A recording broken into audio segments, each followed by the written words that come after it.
20% of Americans are satisfied with the way things are going in the United States. Now that, on the face of it, is not very good, because that means about 80%, subtracting a few don't knows, are dissatisfied with the way things are going.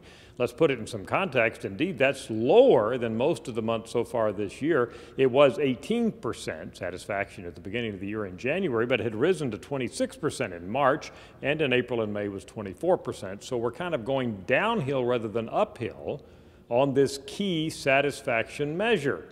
Now, it's not as low as it has been. That dubious distinction is back in 2008, when we had 7% of Americans in October of that month who were satisfied with the way things are going. That's the lowest in our Gallup history. Now you're asking, what was the highest satisfaction level that we've ever recorded at Gallup? Well, that came back on February 12th and 13th, 1999. That was, in fact, just after the Senate had voted to acquit President Bill Clinton on impeachment charges.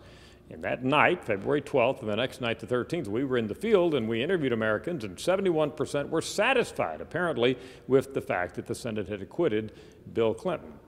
Well, the 20%, back to where we are now, does not bode well for Barack Obama. And the reason I say that is, we can put this in some context. Let's go back and look at 3 presidents who won in their bid for re-election in 2004. That was George W. Bush. Satisfaction at that point was 44%. Now let's go back to 1996, when Bill Clinton won re-election. Satisfaction prior to that election, 39%, and back to 1984, Ronald Reagan won re-election, and our satisfaction measure prior to that election was 48%. All of them way above the 20% where we are now.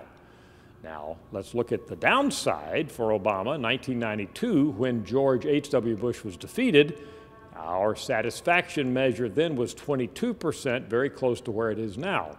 So in other words, the 20% satisfaction we're seeing now, if it continues through the fall, and it could change, but if it stays in about this range through the fall, would be similar to where it was back in 1992, when George H.W. Bush was thrown out of office. So again, not a great indicator at this point for the probability of re-election for Barack Obama, but a lot can change even now in early June, between now and the November 6th election.